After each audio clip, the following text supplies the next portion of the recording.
Hello, Chad from OPNET. I'm excited to talk about all things Bitcoin Metaprotocol with you today. But we were just gossiping earlier about Trump's inauguration speech. At the time of this recording, Trump had just given his inauguration speech, and you were sharing with me that it was a little underwhelming on the Bitcoin crypto side of things because I didn't tune in, and so I need to be caught up. Yeah, I mean, yeah, he didn't mention anything about crypto and stuff, but I think it's a little crazy to expect him to use that platform to talk about crypto because, I mean, he's got other priorities, other things to worry about. Like there's more pressing issues from his perspective, I'd assume, than crypto. But overall, he's going to be a huge positive for the whole industry as a whole. And obviously for Bitcoin specifically, it's going to be even better for Bitcoin, I think. Yeah, it kind of feels like he might be like a veil of protection when otherwise we felt a little bit threatened. This is like it's just a nice friendly government for us, which is welcome, I imagine. Yeah. Yeah, I mean, he's going to make it easy for onboarding new users. I think that's the pushing common sense regulations that allow users to feel safe coming in, and then having all these institutions who have already bought into Bitcoin have like clear guidelines on how to navigate the crypto industry. I think it'll be really safe for companies to start, crypto-based companies, because most crypto-based companies are offshore or in regions like the UAE where I'm at right now. And so like that's where it's safe for crypto companies, where you're not going to get sued by the SEC for no reason, and so if he can be the one to change that, then I think it'll bring a big boom back to America. We were chatting a little bit also about, I mean, obviously he launched this Trump coin over the weekend, then went absolutely berserk, launched it on Solana. Do you think he's going to be, I mean, you said you think he's going to be particularly helpful to Bitcoin, but I mean, I'm not necessarily so sure of that. Do you think, like, who wins more in this situation, Bitcoin or crypto? I think Bitcoin's going to win the most. I think Bitcoin's going to win the most because I think he's gonna implement the strategic Bitcoin reserve. I think it's almost 100% going to happen, and that is going to be the thing. I mean, at the end of the day, Solana and pretty much everything that isn't Bitcoin is just pure degeneracy, pure gambling, and like he highlighted that with his meme coin. That's just pure gambling. Like in previous administrations, that could even be seen as something that was like illegal, but like. But now it's the president of the United States launching like a security, basically. Maybe, but I mean, again, if that's what the rules are, then, again, I think that something like Bitcoin is going to be what's seen as the legitimate, safe investment for, people who have 401ks and investment funds and institutions. And yeah, it'll onboard a lot of people who are more degen to do like degenerate stuff on Solana. But at the end of the day, a lot of these people are going to implement the same strategy I've been using when I've been trading for the past 4 or 5 years, which is funnel all my profits into Bitcoin. Because inevitably, I can be sure that Bitcoin is going to be the one that's going to outlast the rest. Right. I mean, always trade into Bitcoin eventually. I think the question is when, right? And I think many people have been operating under the assumption that we're in a bull run. Theoretically, crypto should be outperforming, right? Crypto dominance should be breaking down. A little unclear if that's going to repeat this cycle. Do you have a point of view about that?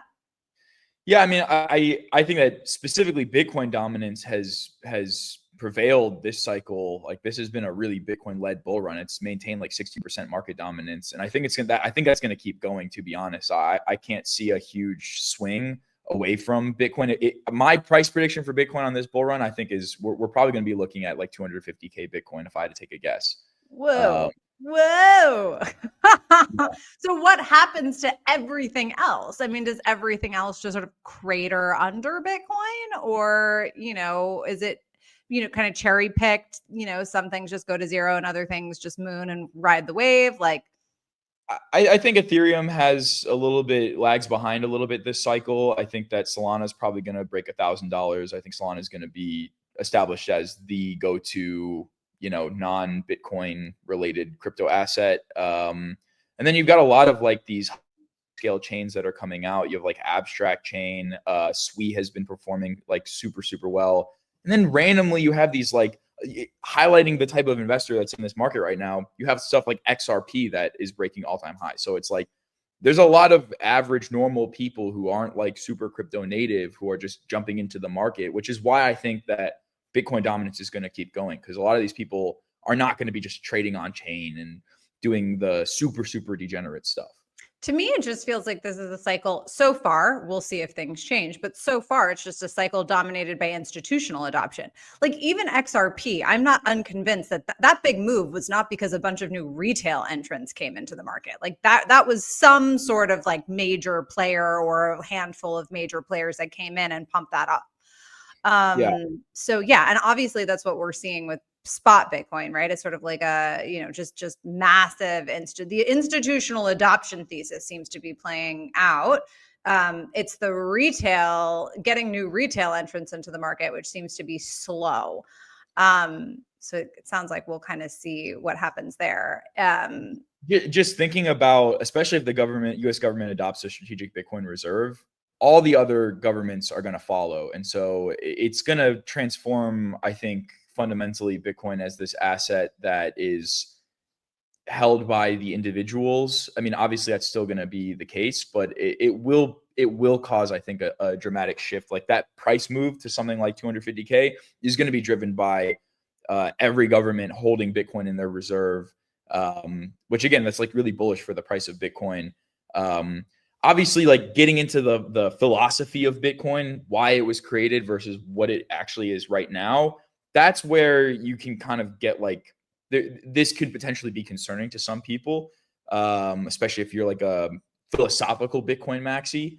You're not just concerned about the price, you're concerned about how people are using Bitcoin, you're concerned about what the future of Bitcoin is going to look like. But at the end of the day, if you are a fundamental Bitcoin maximalist, any amount of Bitcoin adoption is positive, right? Like at the end of the day, it weakens fiat currency. Yeah, I mean, personally, I'm like, I don't care who holds it. I don't care if it's individuals, governments, state, whatever. Not because I'm a number go up, Maxi, but because I think that there's this sort of like mythology that if governments hold Bitcoin on their balance sheet, that's somehow like a centralizing force. But people need to remember, like, this is proof of work, not proof of stake, right? Like, it really doesn't matter who's holding Bitcoin. Like, mining is another conversation that we can talk about. But as far as just like who holds the assets, like, just because you hold Bitcoin doesn't mean you control anything about it. So yeah, I think that's like a core confusion of a lot of folks. So yeah, well, so then my last question, then I want to get in, we're going to kind of get into like the technical nuts and bolts of OPNET and sort of meta protocol related concerns in Bitcoin in general. But I'm curious, just while we're on the topic of markets, because you are a trader. I mean, that's really your background before you started getting more on the infra side of things. How does this all play out for Bitcoin native assets? I mean, do you see and let's just say broadly Bitcoin season 2, Bitcoin layer 2s, Bitcoin native assets, like how does that meta hold up over the next 12 to 18 months?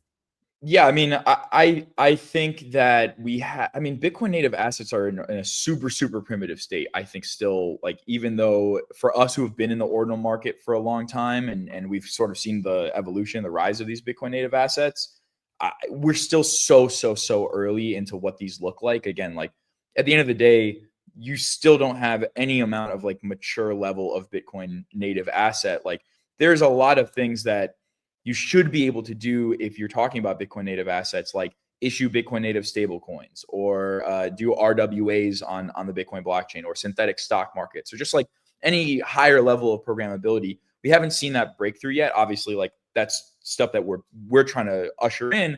And I think there's a few other, people who are trying to achieve the same goal that we are. And so if the people who are trying to push this forward end up succeeding, I think there's a huge positive outlook for Bitcoin native assets. If the market doesn't react positively to innovations or things aren't accepted in the market, like change isn't accepted in the market, then I do see kind of like a slow decline. Like if nothing changes from right now, I don't see a huge reason why something like ordinals are going to be have like a huge secondary run, right? Like where's the money coming from? All of the people who are playing with ordinals right now it's the same participants in the same market. So there needs to be something that drives more users in. And the thing is, like, there's a lot of users on Bitcoin. It's just like something like ordinals doesn't particularly speak to what a Bitcoin maximalist might might view as something that's interesting for them to put their money in. I mean, if you're going to sacrifice your Bitcoin for an asset, it has to be in line with your philosophy to some degree. Yeah, well, it has to be an asset class that you're interested in investing in. I mean, in Bitcoin maxis, the whole thesis that Bitcoin maxis would ever embrace ordinals, like, was kind of, I mean, I don't want to be too harsh and be like, that was really dumb.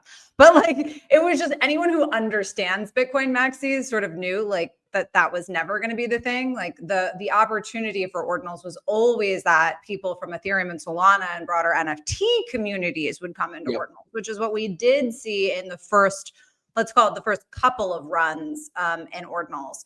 I'm sort of the mind that Bitcoin, that like getting new entrants into the market in Bitcoin native assets, if anything right now, like the most likely catalyst for that would be just like an insane meme coin spring that like, makes everyone in meme coin landia feel rich and want to flex on NFTs. And part of the blue chip NFT ecosystem will be, ordinals, like the monks and the puppets and those types of things.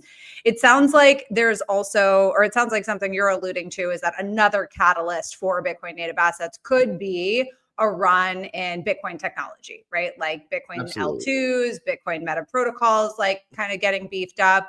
So, I mean, obviously you are kind of putting out a big programmability solution, which again, I promise we're going to get into the nuts and bolts of really soon, but I think this is some great background context. You've mentioned to me that you're not particularly bullish on Bitcoin L2s. Again, you kind of have a non-L2 solution for programmability on Bitcoin. Why not so bullish on the current L2 narrative or the current proposed L2 solutions?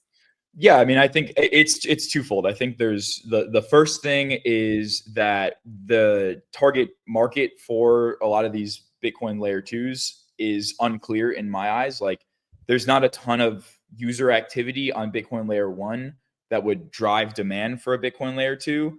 And then secondarily, like, users on Bitcoin, like holders of Bitcoin, even though there's a lot of money on Bitcoin, and every single Bitcoin L2 has in their pitch deck, there's $2 trillion of value on Bitcoin and we're going to unlock it. But at the end of the day, like, these guys are the same guys who've been around the block. Like, they faded the ICO era. They faded Ethereum. They don't bridge their money to other chains. In fact, to a lot of these guys, saying other blockchains is like insulting to them because there's only one blockchain. It's just Bitcoin. So the thought that these guys are going to just somehow move their money to a chain that's, again, the tech on Bitcoin is not evolved enough where you can actually make a real Bitcoin layer 2. So you're making like an independent blockchain that has some sort of bridge to Bitcoin. Inevitably, you're not really using Bitcoin for much. You're kind of just taking away some of the users or value from Bitcoin you're hoping to. And again, I think a lot of these Bitcoin maximalists or the people who hold Bitcoin have proven themselves to not be particularly interested in leaving the Bitcoin blockchain. And then again, now you get to the question of like, okay, so are you going to target Ethereum users or people in the EVM world? Well, does your Bitcoin layer 2 stack up to an Ethereum layer 2 or Solana or something in that world where there's a lot of liquidity, there's a lot of users who are actively participating in the market? How do you attract those users into your ecosystem? And so in my eyes, I think the layer 2 landscape is also, this is the second thing, is it's super oversaturated as well. There's a ton of different Bitcoin layer 2s, so many of them it's impossible to even keep track of. And they're all fighting for, in my opinion, a really small piece of the pie. What you see, again, like the thing is, Bitcoin is not built for scale. So like a layer 2 for Bitcoin makes a lot of sense in principle. The question is just like, you need to be able to have demand for that scale in order for a layer 2 to really make a lot of sense. It's like, I mean, right now you're trying to solve like basic programmability issues on the Bitcoin layer 1 with a layer 2. That's like if I told you I was going to build AVAX for Ethereum before ETH even had smart contracts or users or applications. It's like you're building the second step before the first step is even completed. So, I mean, again, I think that with the like, if we're able to be successful with something like OPNET, then I think the drive for layer 2s, the demand for layer 2s is going to be obvious because Bitcoin is not exactly built to scale. So, and currently I'm not super bullish on Bitcoin layer 2s, but I mean, again, if we have success, which I believe we do, long term, I think there's going to be a huge demand for layer 2s. I mean, I think that this is really like, this is the core of it, in my opinion. So, I mean, I think that there's a strong likelihood that we could get more adoption for some of these DeFi use cases, especially like really basic ones like lending. Like, who wants to sell Bitcoin, to buy a house? No one, right? Like, if you could actually get a mortgage collateralized by your Bitcoin, I'm sure even maxis would use that. Like, I feel pretty confident about that. The problem is that tech doesn't exist in a non-custodial way, right? Like, in order to do something like that, you need to trust a bridge, you need to trust a custodian. And that's what maxis really don't like. That's what people really don't like, right? So I'm Totally. curious how, you guys are sort of proposing a different solution than the, kind of classical L2 connected with some kind of bridge. Again, there are folks working on the trust minimized bridges, but none of them are live yet. We'll see what happens, to be determined. But you guys sort of have a different architecture for how you're looking at bringing programmability, bringing DeFi to Bitcoin. That's pretty distinct from the sort of classic bridge to an L2 style architecture. Yeah. Do you want to share a little bit about what that is? Totally. So, okay, basically, OPNET in general is really just like we saw ordinals and the interest in people using Bitcoin for more, right? Like ordinals proved if anything, if not for anything, people want to do more on Bitcoin. There's market demand for it from users on Ethereum and Solana. There's even market demand for it from users on Bitcoin. So it proved that there is demand for this stuff. The question is just like, how much of a use case can you get out of just NFTs? It's clearly just minimal, right? And a lot of people, the entire market basically has just decided, hey, we're just going to build on top of the Ordinal tech stack. But inevitably, the Ordinal tech stack is an NFT protocol, and people are just trying to stack layers and layers of token standards or whatever on top of an NFT protocol, which is where you run into a ton of limitations. And trust me, you probably know we ran into those same limitations. Well, this is good, important background information. So, OPNET, which is a metaprotocol based standard for programmability, really kind of started initially, the ideations for this started as CBRC20. So, when you talk about building on the Ordinals tech stack, I mean, you're really referencing BRC20 as sort of the original idea, right? The original implementation of this idea, building sort of some sort of DeFi product on top of ordinals. And then you guys decided to sort of, let's start with like the story of how you iterated on BRC20, turned it into or created a metaprotocol CBRC20, and then we'll kind of evolve from there. I think this story is really, really interesting. So you guys see BRC20 happen, created by Domo, which effectively is a token standard built on ordinals. And you do what? And you thought what? You did what? Why? Our first instinct, me and the co-founder of our project, Danny, our first instinct as traders was, this is, there's tokens on Bitcoin. First there's NFTs, now there's tokens on Bitcoin. DeFi on Bitcoin is going to be a generational trade. That's like the way we were thinking about it. First Uniswap on Bitcoin, the first DEX experience on Bitcoin, the first lending protocol on Bitcoin. From an investing standpoint, that's a trade that we had to make. So we got super deep into the people or the projects that were claiming to be able to build this type of stuff early on in BRC20. We got really deep invested into one specifically that showed some promise. Inevitably, that turned out to just be a total scam. And all of those projects ended up not being able to deliver anything. Why?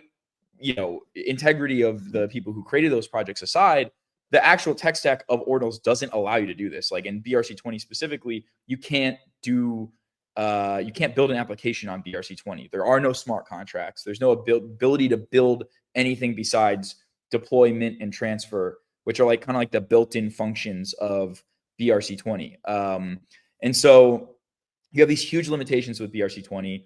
And so we made this kind of alternative called CBRC20, which was just like, it's like an alternative version of BRC20. But the most important part of it is that we were able to build like our own custom indexer, backtracking just a little bit.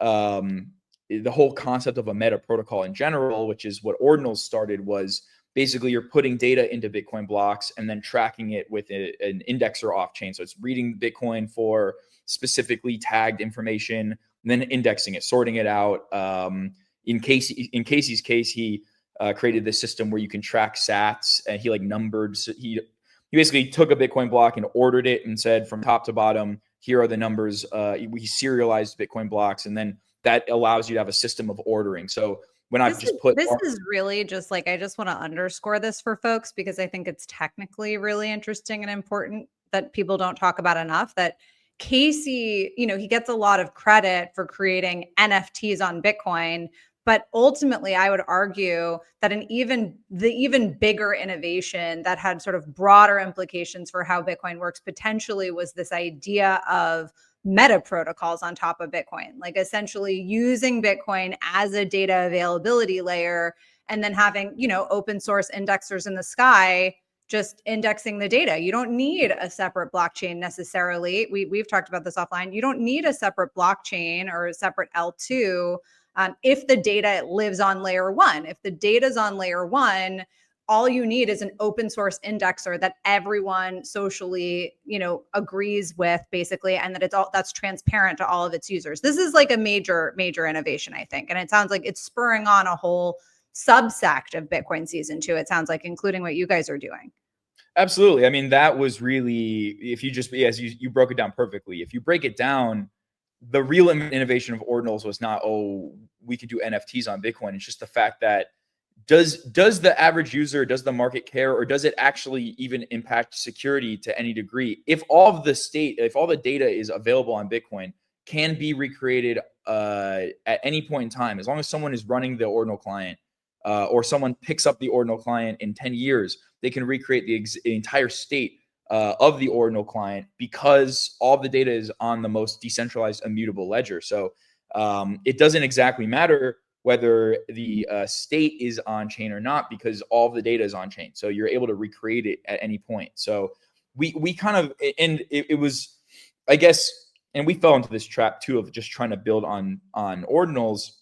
There hasn't exactly been another meta protocol that's come out on the same level of Ordinals. Everyone's tried to build on top of Ordinals, but there hasn't been a meta protocol that's come out that has basically tried to play by the same rules, but rebuild it to have more functionality. And that's what the wall we ran into in trying to build on top of Ordinals with CBRC20 was, we have to be able to do more. And the Ordinal client is so limiting because it's just made for NFTs.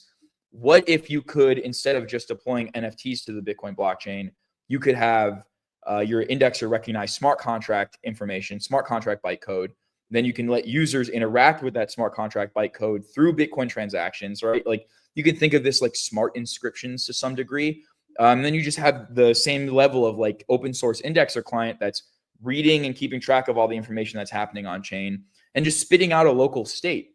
And then as long as everyone is able to run one of these clients, then everyone's going to have the same information given to them. And so that's like, those are like the super, super basic principles of what OPNET is that instead of being an NFT protocol, we designed it to be like smart inscription. So like, you're deploying smart contracts to the Bitcoin blockchain, and then users can now interact with those smart contracts through Bitcoin transactions. And then all you need is one of like the OPNET client to spit out the results of what's happened on chain. Okay, so let's back up for a second. So one thing you said was, OPNET essentially, and actually CBRC20 as well, but we'll get back to that in a second, is trying to solve the fact that BRC20, for instance, as an example of a token standard on Bitcoin, is not programmable.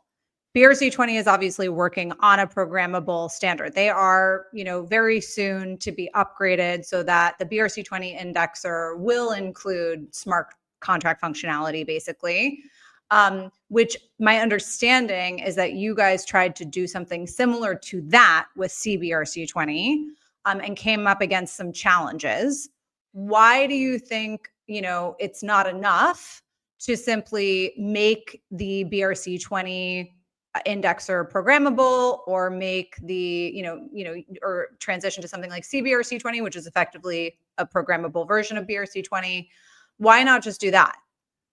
Yeah, I mean, basically, it all comes down to smart contracts and the underlying standard. Basically, like, you have within ordinals, you don't have like a deterministic system. So you don't have the ability to, let's just say like, again, have, for example, like if I was to want to do, I don't exactly, obviously none of this is public information on how BRC20 2.0 intends to upgrade their standard. But fundamentally, like, you're missing a bunch of key pieces. And a lot of those key pieces then have to be built onto the indexer side, because of like where the ground that you're building on is not programmable. So if you're trying to put a programmability layer on top of a layer that is not programmable, which is also already on top of Bitcoin, you're multiple levels deep and it becomes a super, super brittle system. Like, I can tell you how we were doing it with CBRC20, which was we were basically putting smart contract information into the indexer side. You can like send your commands to the smart contracts through ordinals inscriptions, like CBRC20 inscriptions. But fundamentally, like, allowing for it to be fully permissionless for anyone to be able to deploy any smart contract creates this super, super brittle system where you're constantly having to like add new smart contracts into this indexer. You're constantly having to push upgrades to your indexers. And then at the end of the day, like, this is really where BRC20 has come into a ton of challenges, which is you have a bunch of these BRC20 indexers. How do you get them all to upgrade at the same time? Which they still haven't been able to accomplish. I mean, again, and that's not a dig on them. That's just how they didn't know what it was going to evolve into when they were first making it. So, trying to get every single person who runs a BRC20 indexer to now upgrade to a totally different thing. I mean, really, even if they're able to do that, they're not really upgrading BRC20. More so, they're just creating a new standard, because like the old BRC20s are going to be able to be compatible with new BRC20, however that looks. And so, anyway, like, we decided we have to get off of ordinals completely. You're building multiple levels off chain. This creates a ton of systemic risk. You have to start from the ground up. So we are starting our own complete, rebuild Metaprotocol, that instead of using ordinal inscriptions, using the ordinal envelope, using the ordinal database, and then sub-indexing that, we've created our own client that can do a lot more, right? It has all of the VM capacity of something like the EVM. It's WASM based, but basically you have the ability to at the core level compute the smart contracts directly instead of having to go multiple levels off chain, which again, it's overly complicated to actually talk about, but from a user experience perspective, it should make things a lot smoother. Well, let me help you out, because I'm going to ask very specific questions that will hopefully be somewhat straightforward. So the first question I have many follow-up questions to this, but the first question I have is, you said that this is a WASM-based system. So basically, my understanding, tell me if I'm getting this right. So you're building a new meta protocol wherein folks can effectively inscribe, etch, whatever word you want to use, smart contracts somewhere into layer one. Are you using the inscription envelope technically, or are you using some other part of the Bitcoin transaction? We created our own envelope essentially it uses a bunch of different opcodes. All of this information, by the way, if anyone's super technical and wants to go and check all this stuff out, this is all open source stuff. And so you can check it out on our website. We have a docs page and everything. But yeah, we're using a wider range in order to put more information into Bitcoin blocks. But yeah, I mean, basically we've created our own envelope. That's like the easiest way to think about it, where you're able to, again, you're deploying directly into Bitcoin blocks, directly into Bitcoin transactions. You're deploying smart contracts, like it looks or feels like smart inscriptions. And these smart contracts are not written in Solidity. This is not an EVM style smart contract, so it is not interoperable with EVM. You said WASM was the language that programmers will use to create these smart contracts? So WASM is like a universal language where basically a bunch of other languages compile to WASM. So that's like way over technical for those who aren't developers, but like basically you can deploy smart contracts in a variety of different languages. You can deploy smart contracts in assembly script, which is like a form of TypeScript, which is one of the most common languages that developers know. It's much easier to write smart contracts in a language like that. And then also like something like Rust, for example, which a lot of people from the Solana world are super familiar with. So there's a bunch of different languages that compile to WASM. And so WASM is like a base layer language, essentially. I mean, WASM is a computing language, right? Okay. It's basically. There's a few blockchains like I believe Polkadot, the Cosmos ecosystem. They all use WASM based VMs. Okay. And that means that there are many different languages that people can use to interact with this VM. Because the reason why I bring this up, this has sort of come up as sort of like a subsidiary topic that I'm enjoying discussing, because I think a lot of people right there, everyone's building these L2s, everyone's building these protocols. And the question is like developer onboarding, right? How do you get people to build on this? And how much new information, how much new tech do people need to understand in order to use your protocol? Do they need to like learn a whole new computing language? Or is this something where like, it's just like, they can open it up and kind of go and it's easy for folks to build on? Yeah. I mean, we made it as easy as possible. One of our core protocol designs is to make it, if you're a developer who barely knows anything, you should be able to deploy contracts. You should be able to do all sorts of stuff. So if you're an EVM developer, if you're a Solidity developer, and that's all you know, how difficult would it be? Trust me on this one. There is not one Solidity developer in the entire world that doesn't know TypeScript. Like TypeScript is like the language that you know before you learn Solidity. Like Solidity, if you ask people who aren't Solidity devs, and honestly, a lot of Solidity devs will even tell you that like it's not really the most ideal language. It's just the language that is used on Ethereum. So that's the language that a lot of people know to write smart contracts in. Okay. And TypeScript basically is usable by any of these ecosystems that use WASM as their base VM. Yeah. I mean, again, like this is like it's one of the most common languages. Pretty much every developer knows TypeScript. Well, the reason I ask is because this came up. I won't mention with who, but there was like some pretty big teams that were like debating whether or not to use WASM VMs versus like an EVM. And many of that, I mean, it's not just one team that I had this conversation with. So many teams, particularly those building layer 2s, are building EVMs on top of their layer 2s because they want to be easy to use and, well, not only easy to use, but also interoperable. Is interoperability an issue if you're using WASM? How hard is it to interoperate with EVM-based chains if you are, building a VM with WASM? I think it's less important for us to. Part of what we're trying to do here is trying to be as Bitcoin native as we possibly can. So like we're not inherently prioritizing like interoperability with EVM based chains. Like we really our main focus is trying to build functionality and programmability for Bitcoin natively, right? Like I think that connecting Bitcoin to the ETH world is, I think, something that is, if you ask a lot of Bitcoiners, not something that a lot of Bitcoiners are really particularly interested in, and there's a lot of existing solutions for, Ethereum users, EVM users have they care way less about trust assumptions and types of bridging and stuff. Like participating in the ecosystem myself, I could tell you that's not exactly like something that many people care about. A lot of people will use fully custodial bridges all the time because they just want to get from one place to the other, right? Like I see people in the outside of the Bitcoin world as like money maxis, right? They're there not because they're loyal to the philosophy of Ethereum or the philosophy of Solana, because these are inherently centralized chains that are controlled by whoever, right? They don't care about that. They're there because they want to make money. They're not there because they really care about the blockchain that they're on. Completely on the opposite side of things, you have Bitcoin users and Bitcoin holders who care deeply about Bitcoin, care deeply about the principles that Bitcoin was built on.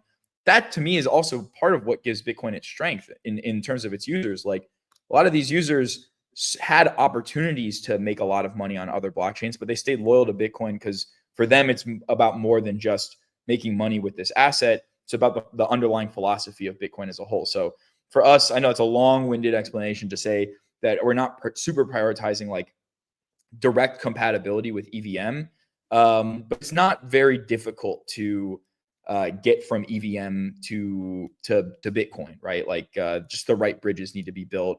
Obviously, like bridging infrastructure, because there's a lot of WASM based chains, like layer 0, for example, or D-Bridge, right? There's a lot of different types of cross VM bridging solutions that already exist. So it's not like the most difficult thing in the entire world. Okay. So you had CBRC20, which basically attempted to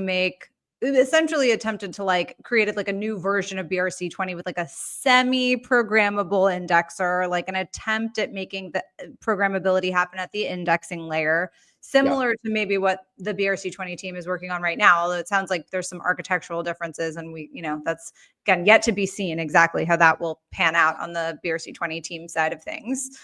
And then you decided, you were like, okay, let's just build something from scratch. Let's build like a meta protocol from the ground up, similar to Runes. Actually, I would argue Runes was the first truly non-ordinals meta protocol to go live. But of course, Casey would never, make a programmable meta protocol because he's just not interested in trading. I mean, that's really the bottom line with maxis. I think that's the core misunderstanding about maxis, is they don't like trading. They don't give up about trading. So you guys wanted to create a trading ecosystem for Bitcoin from the ground up, and you create OPNET, which sort of feels like ground up, similar to Runes, doesn't rely on ordinals, isn't sort of built on this like extra layer, but does operate similarly both to ordinals and BRC20 in different ways. I'd be curious if you would share how both BRC20 and ordinals influenced the architecture of OPNET. It sounds like you kind of pulled different things from both of those protocols in the design of this. What'd you pull, and how and why? Yeah, I mean, I think that the number one strongest principle of anything ordinals related is the lack of a secondary token, right? There is no gas token. There is no extra token that you need to hold in order to use ordinals or BRC20, right? You just need Bitcoin, and you just need to be able to make Bitcoin transactions. And those are the principles that we kind of pulled from, is that like what really drove ordinals adoption. There actually was like counterparty previously to ordinals, and there was like attempts at doing NFTs or extra stuff on Bitcoin, but they always had this extra gas token, which made it not Bitcoin native. And just the user experience of all I'm doing is making a Bitcoin transaction and then extra things are happening makes it inherently way more Bitcoin native than anything that has happened in the past. And so I think that those are like the really, really core principles that we took. Obviously, the idea of a meta protocol in and of itself is something that we also took, which is like you're just using like an indexer client to read stuff that's happening on the Bitcoin blockchain and spit out like a localized state. Those are kind of like the main principles that we took. The big difference in like something like Runes, for example, is in like the token standard that we have that comes along with our meta protocol, which is called the OP20 standard. The OP20 standard is a fully smart contract based asset standard. So it's an account based standard. So it functions like ERC20 or Solana tokens or BRC20 for that matter. BRC20 is also an account based standard, but not programmable as of this moment. Right. Yeah, exactly. Which is kind of, it was a underutilized aspect of BRC20, is the fact that it kind of got flack for whatever reason for being account based. But really account based that's a huge strength. That's a massive strength. Like you need an account based system. Why? In BRC20's case, it actually was negated by the underlying tech that it was built on. But the real benefit of having an account based system is that the tokens can be held by addresses or entities that aren't users, right? Like with a UTXO based token, you're basically saying my token standard is going to play by the rules of Bitcoin. Well, that means that who can hold Bitcoin? Only users can hold Bitcoin. There can't be like a virtualized address or like a virtualized contract that can then hold these tokens. So that's where you get this like huge roadblock with Runes, where the only way you can even make an application for something like Runes is to be held in a centralized party. Like, for example, let's just say I want to make a DEX for runes, and there have been some attempts at doing this, dot swap being the most prevalent one. The system that they have is basically you send your tokens to a multi-sig, and then they are able to, execute the trades for you, and then they send you your tokens back. But tokens can't be held by non-Bitcoin addresses, which causes a huge issue when it comes to like a decentralized exchange, because that's not a decentralized exchange. It's a centralized exchange that's on chain. So you end up with you're not really able to make this user experience that's familiar, and you're not able to really make a decentralized application at all. You're only able to make a centralized application. When you get to a virtual token standard or like an account-based standard, things can change, right? I mean, this is how like Ethereum works, where ERC20 tokens are not little pieces of Ethereum that are traded around. They're created by making a smart contract that's a representation of the token. And the tokens can then be moved and held by smart contracts. And then those smart contracts can now perform programmable actions. So from the ground up, your tokens are able to be made in a way that's fully customizable, fully programmable. And even ERC20 as a standard is something that it's just a standard. Like there have been multiple iterations of token standards on Ethereum previous to ERC20 as well. So like what you're able to do is take advantage of all of the functionality of a programmable system in order to create assets that are, again, fully programmable, fully customizable. And that in and of itself is like one of the most important things that we're bringing to the market here. It's not just another token standard. It's the fact that you're able to, so let's just say I am let me interrupt, because I want to make sure that I'm understanding the TLDR here and just sort of like break it down.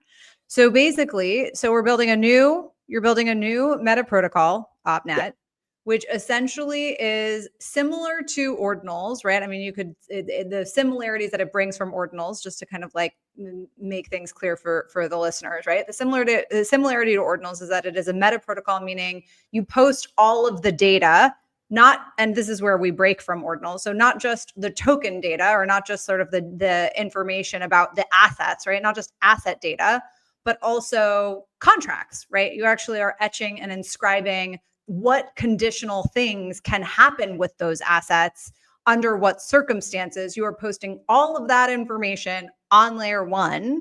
Yep. And then an indexer in the sky, similar to, the Ordinals indexer or the BRC20 indexer or whatever, is reading that data and changing the state of who owns what, essentially keeping track of who owns what based on that data on layer one. Exactly. So it's kind of sort of like, it's very similar to BRC20, except regular BRC20, except for the fact that you're implementing basically smart contracts in the data availability layer. You're actually writing smart contracts onto layer one Bitcoin, which obviously regular BRC20 can't do, because it's dependent on the Ordinals client picking up that information, which it obviously won't, because Casey, right? Exactly. Exactly. Okay. I mean, like, BRC20 is like a meta protocol, because it's like really it's a protocol that's indexing a meta protocol, which is then indexing information on Bitcoin. Like we're taking out that middle layer. I believe that BRC20, and they're actually coming up for an interview next to talk about BRC 2.0. So I'd be curious, to learn more about the differences between BRC 2.0 or programmable BRC20's architecture versus CBRC20.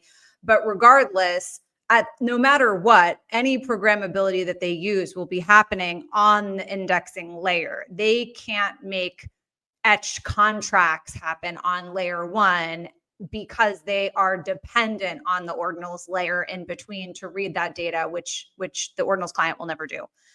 Yeah. Is that an accurate way of explaining kind of? Yeah, they would have to like make their smart contract like an ordinal inscription, and then make some sort of system on their own indexer that is indexing the Ordinals client in database to recognize those inscriptions that are smart contracts, and then do stuff with it on their third layer away from Bitcoin, which is like, again, it's a monumental task, to be perfectly honest. Like it's not something that's really easily solved. And I believe I read their roadmap. I think they plan to bring it live to mainnet maybe late this year or something along those lines. So it's again, it's not an easy thing to implement.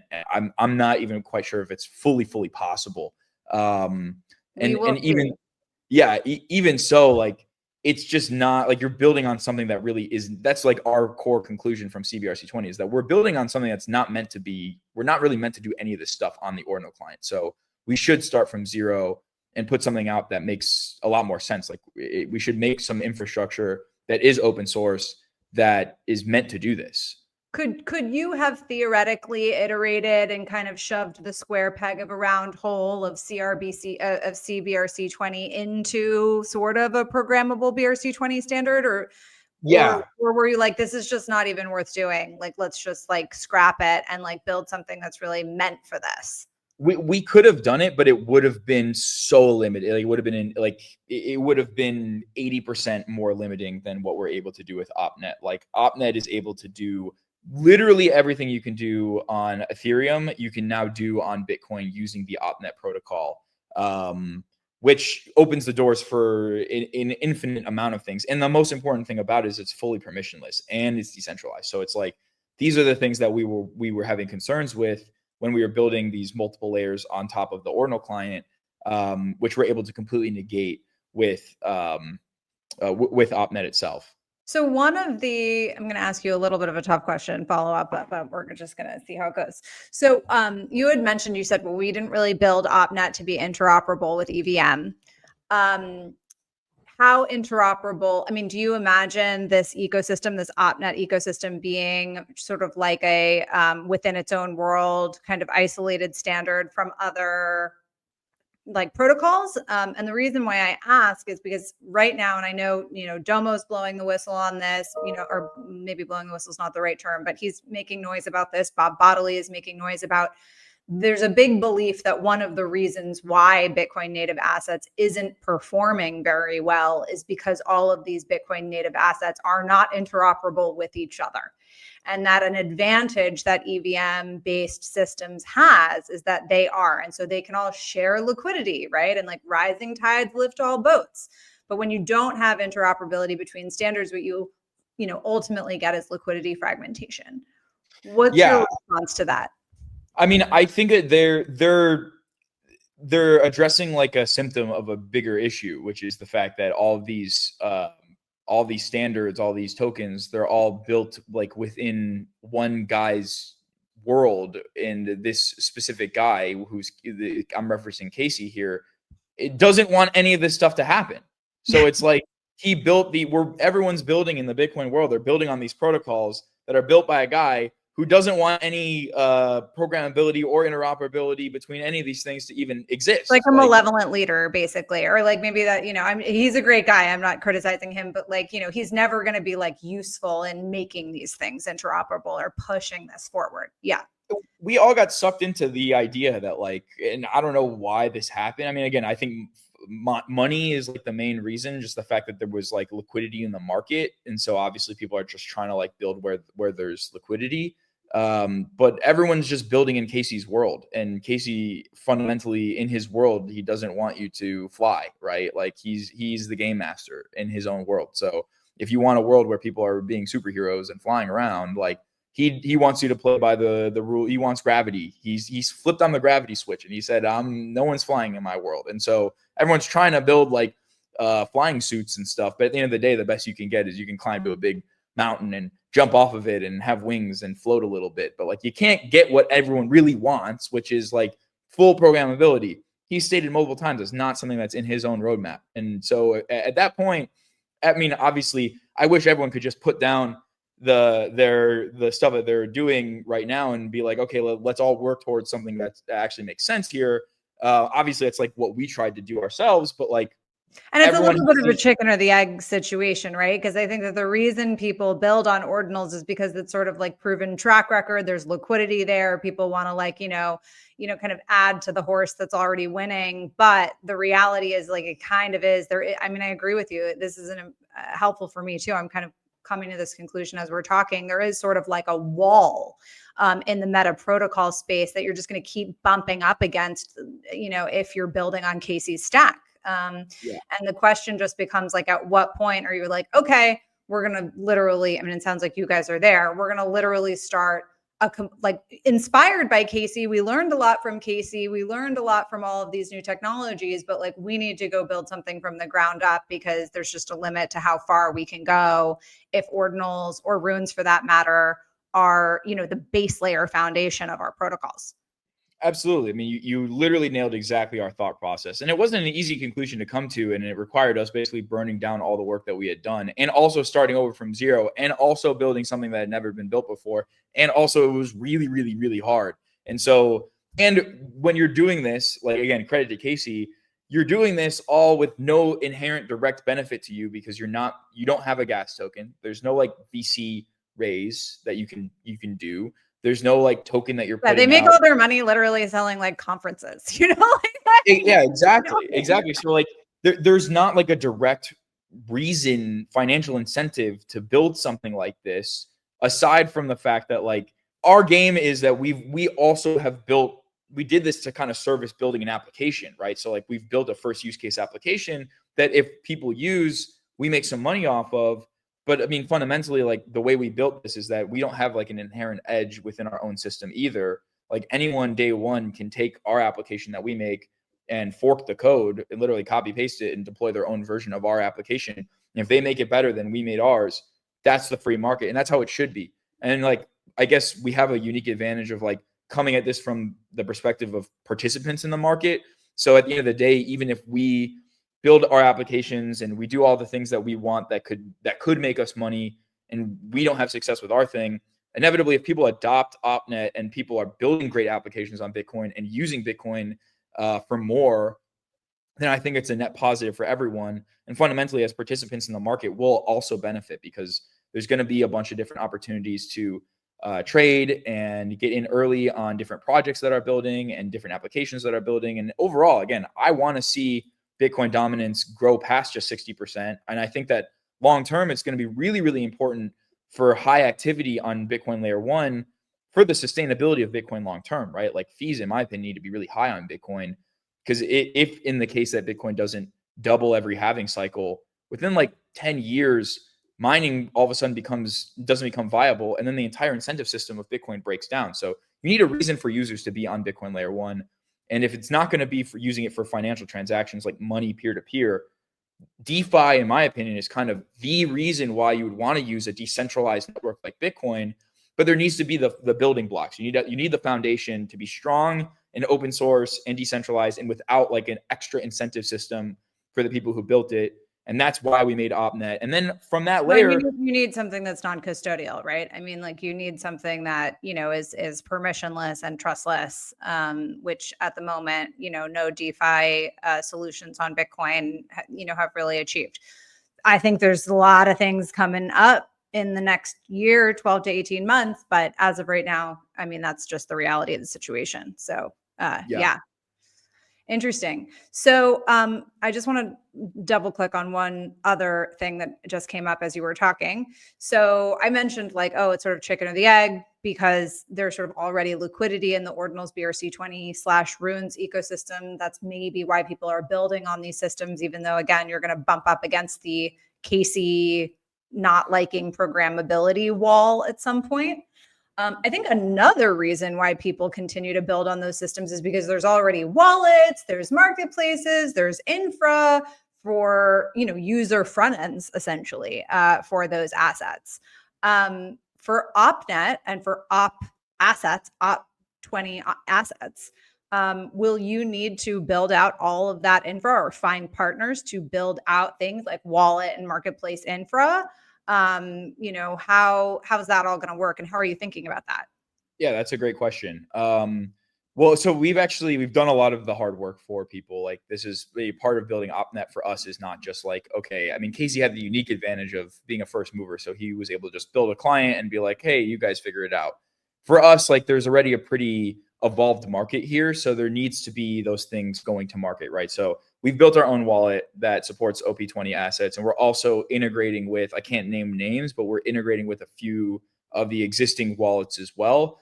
So that the asset standard is viewable, which again, literally all that takes is, it takes very little actual work for wallets to integrate OP20 assets. It's similar to supporting a BRC20 or a Rune standard or something like that. But we've done a lot of the work when it comes to providing the base of the infrastructure for people who want to integrate. So yeah, I mean, we're working with existing wallets to integrate into their wallets as well. And then of course, like we've built our own wallet as a base so that if anyone needs to or wants to early on, just have a wallet that is able to recognize these assets. Like maybe they don't use, out of the 5 like dominating wallet providers, let's say we partner with 3 of them, and they don't use them. Maybe they want to just use our wallet. That's an option for them. We've also built out a lot of the extra infrastructure. We built a block explorer. So like you're able to, it's basically like an interpretation of all the events happening, because these are like programmable events. So all the smart contract interactions, everything, you're able to see all that stuff as like interpretable, viewable data instead of just raw data on the Bitcoin blockchain. So instead of just looking at mempool, which you can, you're just going to see bytecode on mempool. So if you want to actually get an interpretation of events, you can use OP scan, which is like a Etherscan type block explorer that we've created. We've got charting website for tokens as well, called OP tools. That's just like a DEX tools for Bitcoin as well. So we create a lot of the key infrastructure. And again, all this stuff is going to be like open source as well. And you can use our APIs. And then there's also other key infrastructure providers like RPC providers, et cetera, who, let's just say you don't want to run your own OPNET client, but you want to build an application. You can just use someone else's API that they just charge as a service. There's a few. One of them is like Gaze Network is one of them that does this. There's obviously a few others that do this that we're looking to partner with as well. So a lot of that infrastructure, that's been part of like, my job, my role is to try and partner up with a lot of the existing, infrastructure that exists and get people to integrate with OP20. But again, I think that a lot of this stuff is going to come down to the market, right? Like when it comes to the existing asset class, right? It's like, well, if there's an asset that you can buy and the user experience is not very great and there's no application that you can use that's decentralized and the tokens fundamentally don't really do anything, versus a full suite of on-chain applications that offer you immediate use for your assets, you have fully programmable assets, and the user experience, also the dev experience, is super, super easy. It's like a 10 to 100x improvement on the current structure. So it's like, it's also, though, a little bit of a chicken or the egg, though, situation, right? Like the assumption that like things will be built if the underlying protocol is better versus like users just demanding to use things where the infra is already built, right? So like that, I can see why, that's not an easy job, right? To make all these partnerships and make that happen. I feel like that's the unsung most important job of anyone attempting to build out an ecosystem. So yeah, I mean, I have to give all the credit to our team of developers. Like they honestly, they're absolutely incredible. And we've had a lot of really good support from a bunch of different parties and entities. One of them being the Abu Dhabi Blockchain Center here, where I'm actually at here in Abu Dhabi. And so we've been working with a lot of different people that provided us a lot of help and resources to actually make this happen, or else there's no way we would have been able to build this ourselves. Like just me and Danny, like, we don't have the technical ability, nor do we have the resources to actually make something like this happen. And then I guess on top of that as well, like we made sure we kind of went the extra mile in terms of infrastructure. Like we built out, so on Ethereum, there's this library of standard contracts called the Open Zeppelin library, which is like basically a basic token contract, or like if you want a token contract that allows for governance, or you want a token contract that allows you to have a tax on buy or sells on your tokens. Like if you want to have, there's basically like hundreds of different standard contracts that you as a developer can just go in, take the code, customize it how you want, and then deploy it. That exists on Ethereum. That's been built over years of like open source contributions. We basically just recreated I think 80 different contracts to be standard contracts for people to be able to use and deploy basically day one right away. And again, we've had a lot of really good feedback from the builders and the teams who are building using OPNET right now. That it's been incredibly easy for them. So there's going to be a lot of tooling that comes out right away. There's going to be a few interesting projects that deploy right away. Then again, I think the other thing for users is just it's a matter for us of creating the right incentives for people to use this stuff, right? Like we can't just put out all this and say, all right, someone use it. It's like we have to make sure that there's the right incentives, and that falls on us as a team who's building the protocol. Fundamentally, is how do you get people interested in it? And so, again, the right incentives will be there. It's just a matter of like, I can't reveal too much information. I was going to say, very curious to hear what those incentives will be. We will see. Leave a little room for imagination. Awesome. Okay, very cool. And shout out to Abu Dhabi Blockchain Group Collective. What is yeah, they're the Abu Dhabi Blockchain Center. The Abu Dhabi Blockchain Center. Shout out to the Abu Dhabi Blockchain Center. Are they primarily contributing dev resources? What's your relationship with them like? I mean, honestly, like they've been just helping us out at every step of the way. Like they've helped us out with dev resources. They've helped us out with connections where we've needed them. They've been super, super supportive of our project from the ground up. Like, what do you think got them interested in your project? Like, what do you think your project, represents that got them excited? I mean, I think fundamentally it's our vision of trying to be able to build something on Bitcoin that has a profound impact on Bitcoin's future, right? Like, I think that obviously Ordinals was kind of a first step, but at the end of the day, what we're trying to do here is provide like we're trying to change Bitcoin without changing Bitcoin's code, right? We're trying to allow for you to do, have access to all the things that every other, crypto asset has access to fundamentally that isn't in the Bitcoin or Bitcoin fork kind of world. But like, let's just say in the EVM or Solana world, there's a lot of different, that's where all the developers are. That's where a lot of the daily users are. That's where a lot of the daily volume is in terms of on-chain activity. And so being able to bring that to Bitcoin, I think can really, really have a profound impact on not only Bitcoin's market dominance for the future, but also how people perceive Bitcoin in and of itself. And it can even take away dominance from something like Ethereum or something like Solana if you have access to the same games or developer abilities that you have on those blockchains. A lot of that mind share can come back to Bitcoin, and then you have the ability to make a more Bitcoin centric universe surrounding Bitcoin, right? If you have programmability on layer 1, then you're able to build more competent layer 2 solutions to help that scale. And then again, now there are users to build layer 2s for. There's a demand for scale. There's longevity for Bitcoin in terms of people using Bitcoin on a day-to-day basis, high transaction fees to reward miners and incentivize miners to keep securing the blockchain. And running an OPNET client means running a Bitcoin node, which increases the decentralization of the Bitcoin network. So like, there's a lot of profound impacts that something like this. And then again, this is all open source. Like, investing in this type of technology from like a emotional standpoint, I guess from them is like part of one of their initiatives in this region is to bring in innovative projects that can maybe do more than just like, hey, we're going to launch a token and it's going to pump or whatever, right? Which again, that's most of the outside of Bitcoin crypto market. So investing in technologies that are trying to do a little bit more than that, I think is one of their core goals. And I think we've aligned on that vision from a really early time. Like they found us when CBRC20 was around. They liked our vision and they helped us really come develop the vision for OPNET as well. It's interesting. I feel that the Metaprotocols for scaling Meta is going to do very well in the next year. I think that is an underrepresented, sort of undervalued, if you will, meta in this Bitcoin scaling conversation. I mean, we really only have three core buckets of options when it comes to programmability. Fork, right? Like the UDI, OPNET, like let's push this BIP through option. The L2 option, which we've talked about, kind of inherently comes with specific kinds of challenges that have not yet been solved mainnet. Yep. And then you have the Metaprotocol option, which I think historically people have just thought about for the creation of assets, but could easily be used for programmability as well. And I know, not just you and the BRC20 team, there are a couple other teams working on this.